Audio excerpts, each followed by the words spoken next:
The vibration against my thigh was subtle at first, a buzzing insect trapped in the fabric of my dress slacks. But in the hushed reverence of the Thanksgiving dinner table, it felt like a seismic event. I was seated at the right hand of my son Julian, watching the candlelight dance in the reflection of the crystal wine glasses, feeling a swell of gratitude so potent it nearly brought tears to my eyes. We were finally a family again. The roasted turkey, glazed with the maple and bourbon recipe my late husband Arthur had perfected over 3 decades, sat in the center of the table like a golden idol of reconciliation. I reached into my pocket, intending to silence the device and apologize for the intrusion, but the screen illuminated with a stark, terrifying label, "Unknown caller," against every instinct of politeness that had been drilled into me during 72 years of life in polite Connecticut society. I answered. I didn't speak. I just held the phone to my ear, perhaps expecting a telemarketer or a wrong number. Instead, a voice, masculine, ragged, and trembling with adrenaline-fueled urgency, pierced the warm ambient noise of the dining room. "Listen to me very carefully and do not react. You are in danger. You need to leave that house right now. Go home." The line went dead before I could even draw a breath to ask a question. The silence that followed was deafening, though only inside my own head. Around me, the clinking of silverware on fine china continued. My daughter-in-law Maya was laughing softly at something her father had said. My grandson Leo was enthusiastically describing a video game level, but I was frozen, the phone still pressed to my ear, the dial tone humming a monotonous note of dread. The voice hadn't sounded like a prank. It carried the specific, undeniable weight of catastrophic sincerity. I looked at Julian. He was carving a slice of the breast meat, his face the picture of the dutiful, loving son. He caught my eye and smiled, a tight, practiced expression that didn't quite reach his eyes. "Mom, everything okay?" he asked, his voice smooth as silk. The dissonance between the warmth of the room and the ice water flooding my veins was absolute. I stood up, my legs feeling like wooden stilts. I have to go," I stammered, the lie forming clumsily on my tongue. "I think I left the stove on, the gas. I have a terrible feeling."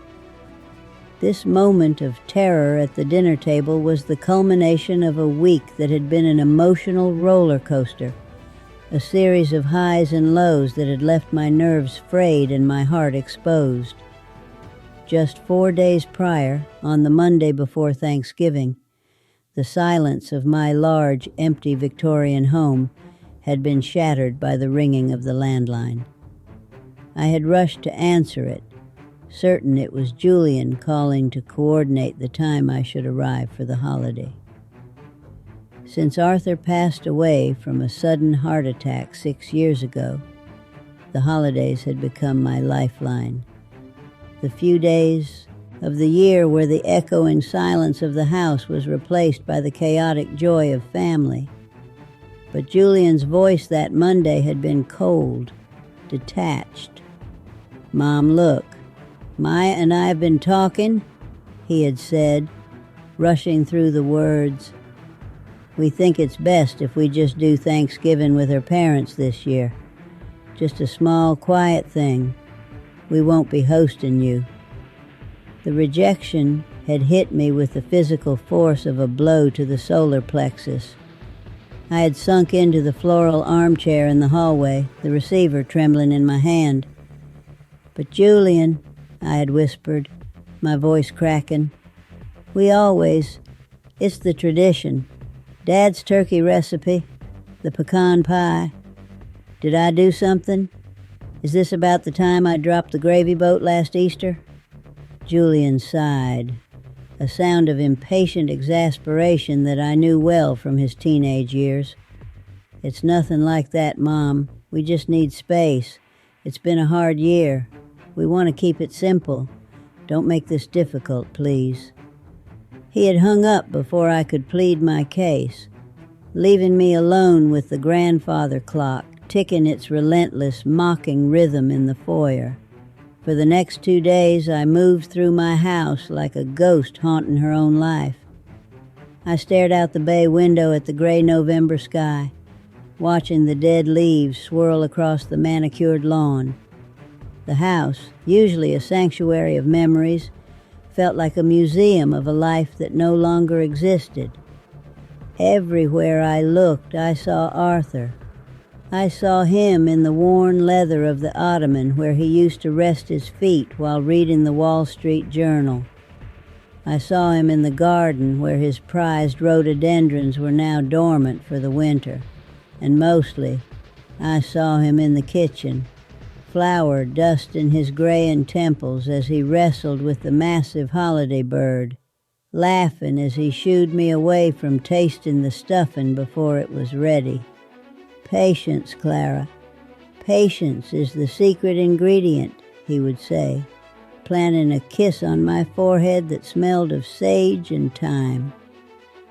I'd spent Wednesday morning mechanically dusting the already clean living room, trying to drown out the sorrow with activity, when the phone rang again.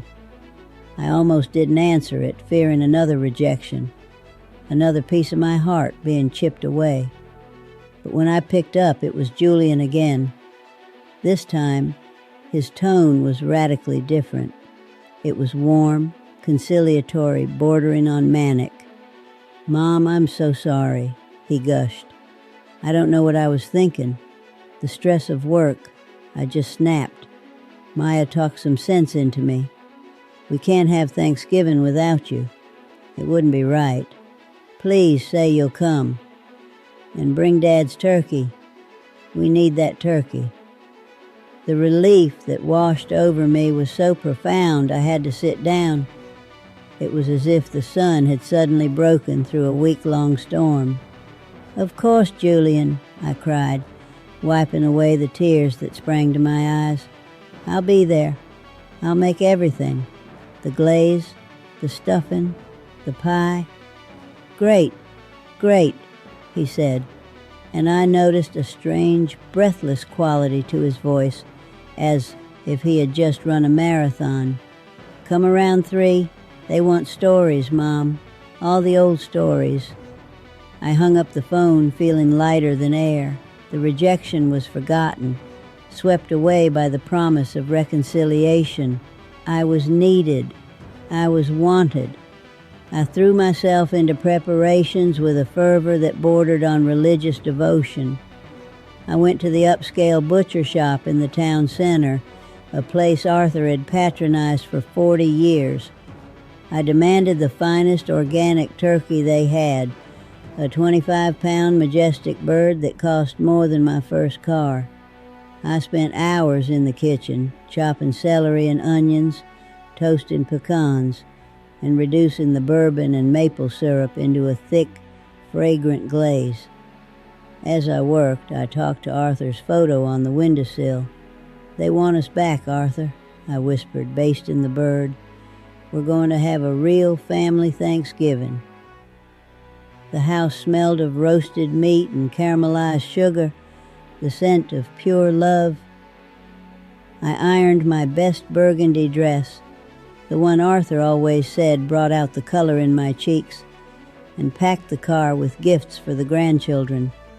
A vintage chemistry set for Leo, similar to the one Arthur had as a boy, and a high-end sketchbook for Sophie, who had inherited her grandfather's artistic eye.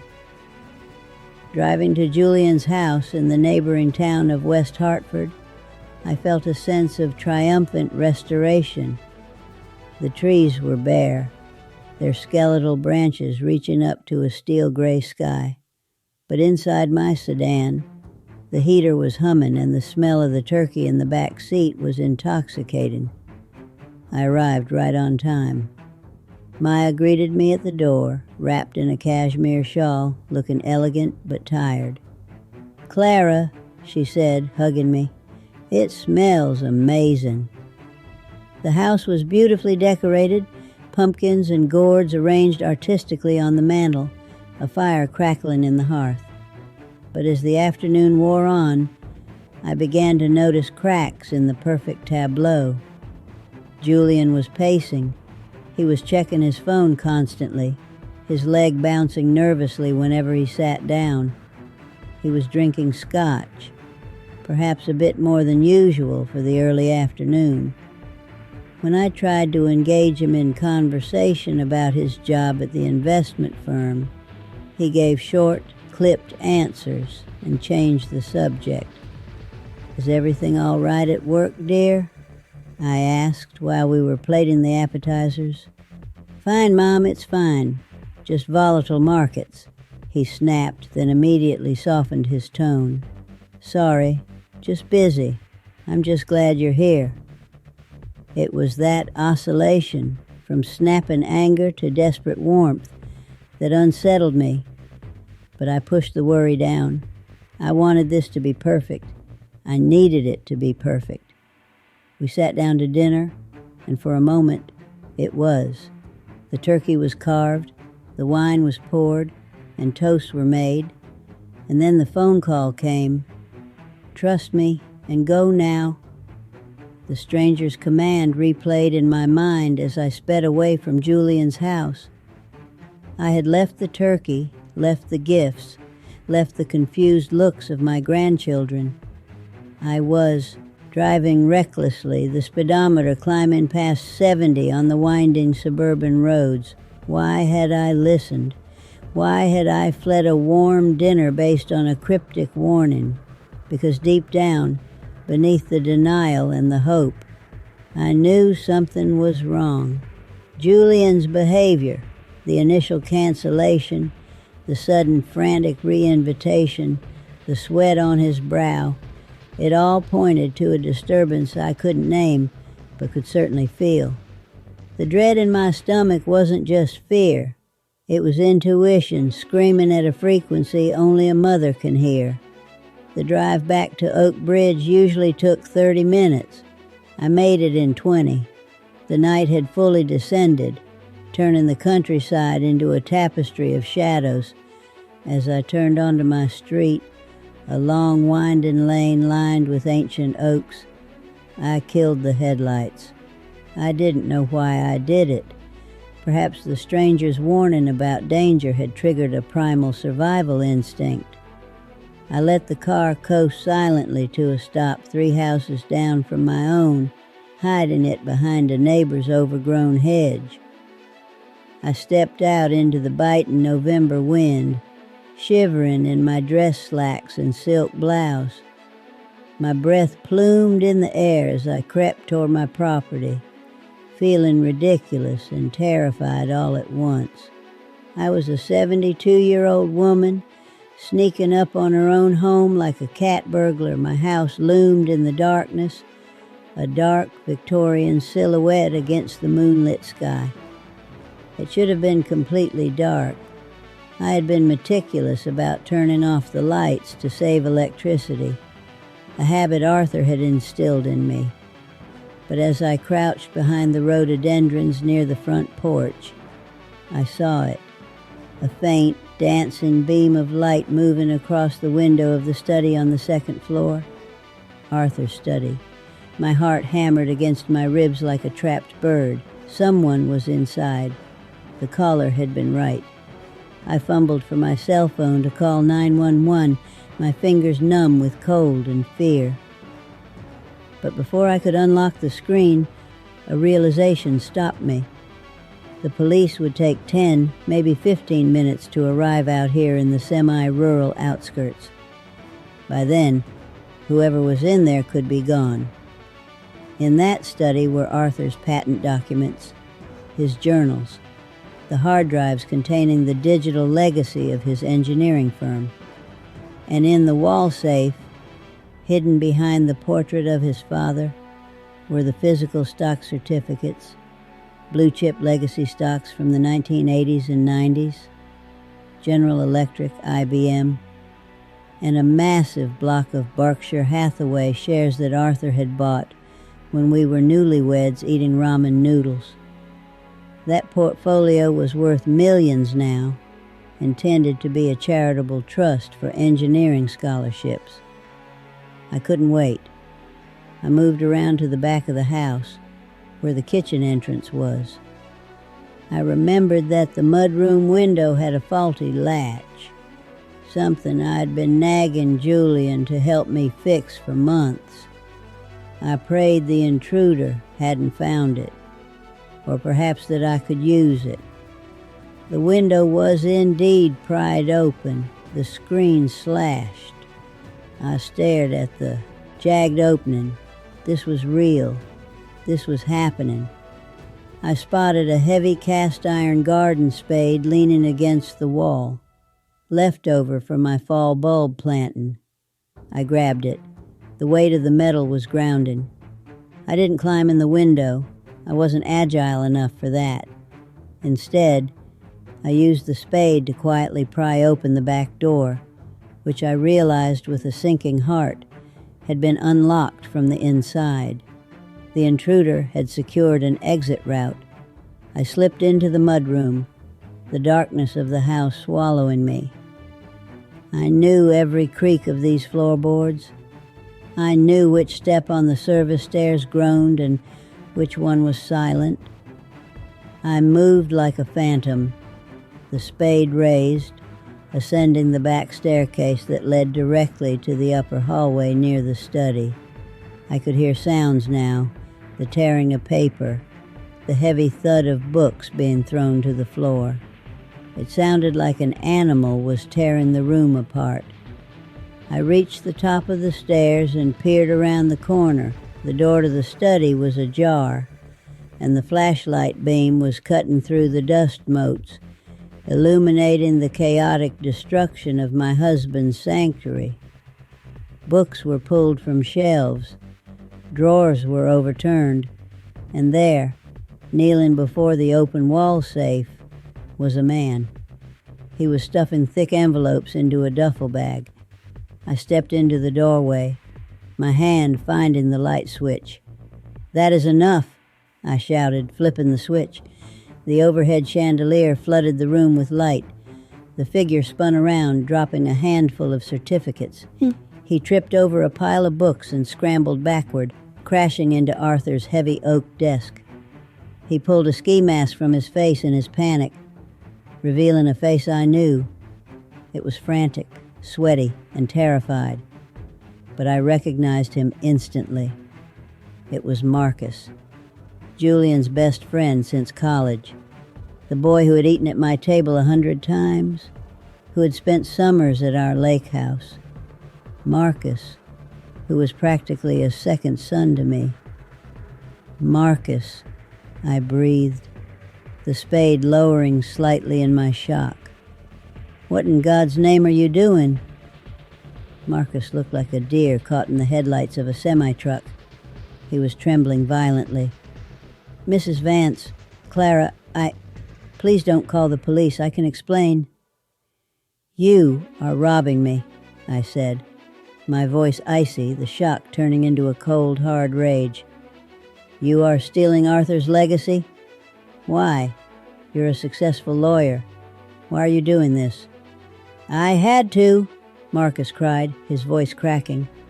"He made me. He said it was the only way." "Who?" I demanded, stepping forward, raising the spade again. "Who made you?"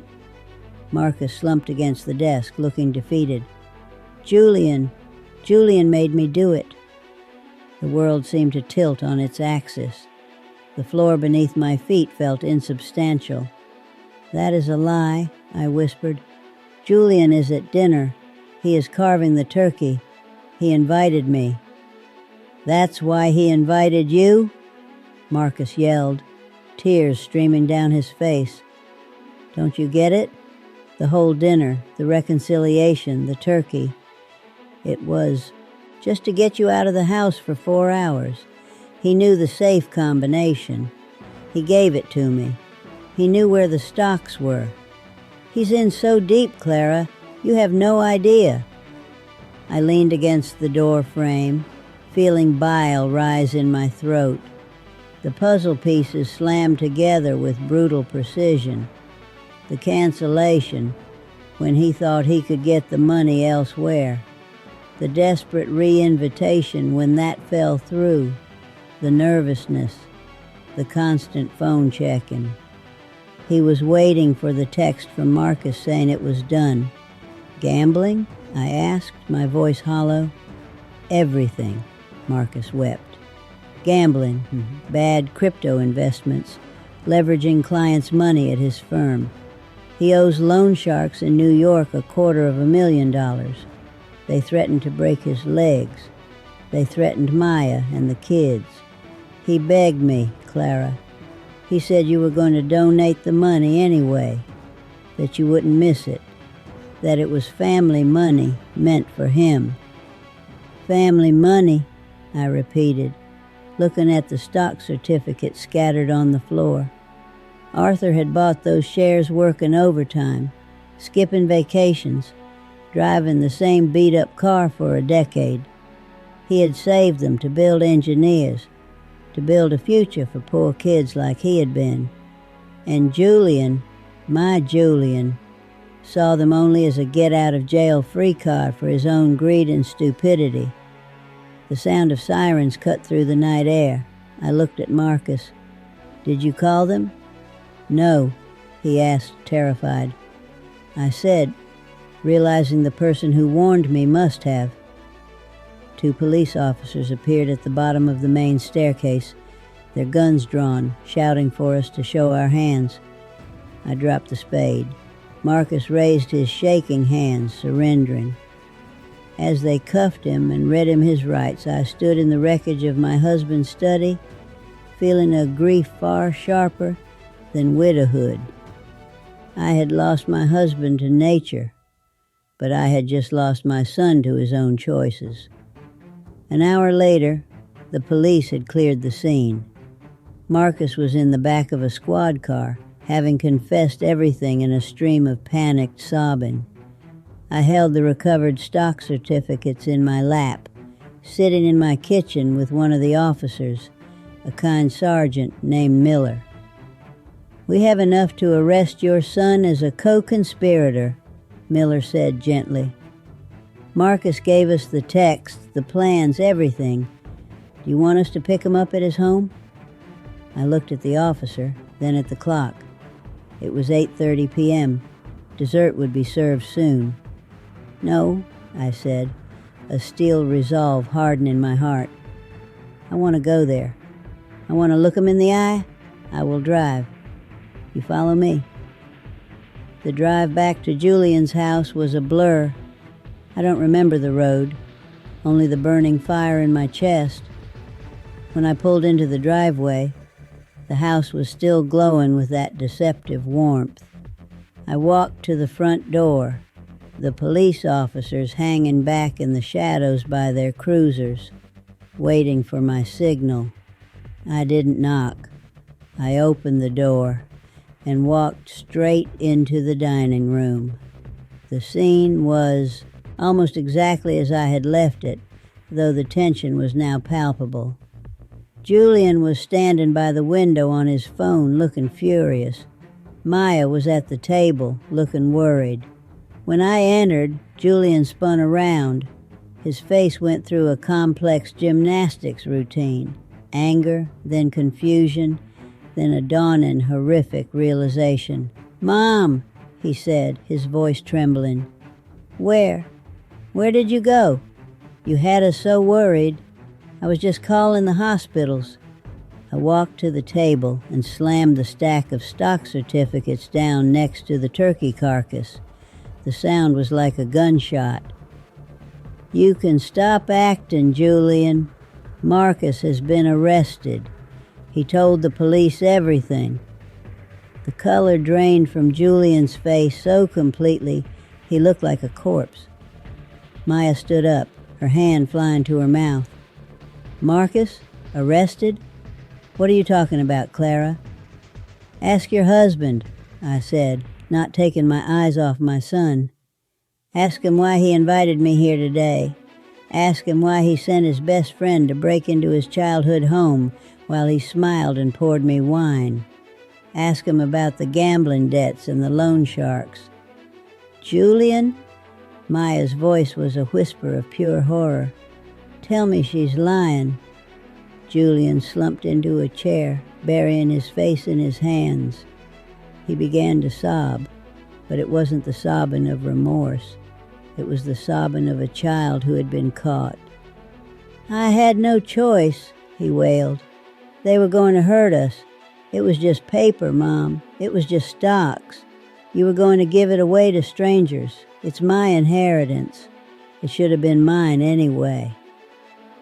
It was your father's legacy, I screamed, my voice breaking for the first time.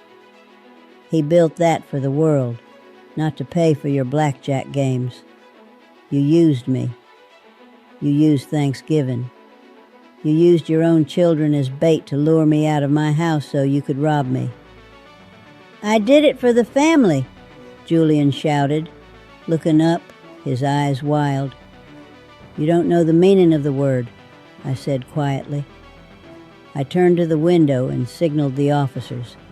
They entered the room, the jingle of handcuffs the only sound in the stunned silence. As they read Julian his rights and pulled him up from the chair, Leo and Sophie appeared at the top of the stairs, awakened by the shouting. Daddy? Leo asked, rubbing his eyes. What's happening? I moved faster than I had in years. I intercepted them, rushing to the bottom of the stairs to block their sight of their father being handcuffed. Maya was paralyzed with shock, so I took charge. Go back to bed, sweethearts, I said, my voice shaken but firm. Everything is... The police are just helping Daddy with a mistake. Go back to your rooms. Grandma'll come up in a minute. As they led Julian out, he looked at me one last time. And that, I said, tears finally spilling over, is the only reason I'm not letting them drag you out by your hair. You have broken my heart, Julian. But you will not break this family's future any more than you already have. The aftermath was a long, painful winter. Julian went to prison for conspiracy and attempted grand larceny. The scandal was the talk of the town. But I held my head high. I didn't hide. I stood by Maya, who was innocent in all of it. I helped her with the divorce proceedings. I paid for the therapy the children needed, and I made sure they never went without. 6 months later, on a warm spring afternoon, I sat in Arthur's study. The room had been restored. The books were back on the shelves, but the wall safe was empty. I had liquidated the entire portfolio. I looked at the legal documents on the desk. The Arthur Vance Memorial Scholarship Fund was now fully endowed with $3 million. It would send 50 underprivileged students to engineering school over the next decade. But there was another document, a trust fund for Leo and Sophie, untouched by their father, ensuring their education and safety. Maya walked in, carrying a tray of tea. She looked healthier now, the shadow of Julian's secrets lifted from her brow. The first batch of scholarship applications arrived, she said, smiling.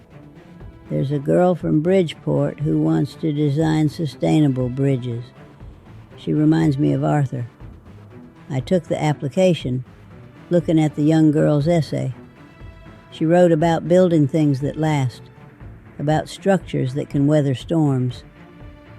You know, I said, looking out the window at the blooming rhododendrons, Arthur always said that the strongest structures aren't the rigid ones, but the ones that can bend without breaking. We bent, Maya said, resting her hand on my shoulder. But we didn't break, I agreed. No, I agreed, taking a sip of tea. We didn't. I thought about the stranger on the phone. I never found out who he was. Perhaps a conscience-stricken associate of the loan sharks, or maybe just a guardian angel with a burner phone. It didn't matter. He had saved me. But he hadn't just saved my money. He had saved me from living a lie. The lesson wasn't about the money. It never was. It was about the terrifying, liberating power of truth. Family isn't just shared DNA or a seat at the Thanksgiving table. It isn't unconditional permission to destroy one another. True family is built on a foundation of integrity, respect, and the courage to do what is right, even when it demands the ultimate sacrifice of turning in your own flesh and blood to protect the innocent. Julian had tried to steal a legacy of wealth, but in the end, he forced me to secure a legacy of character, and that was something no thief could ever take away. If you like my story, subscribe to Granny Life Lessons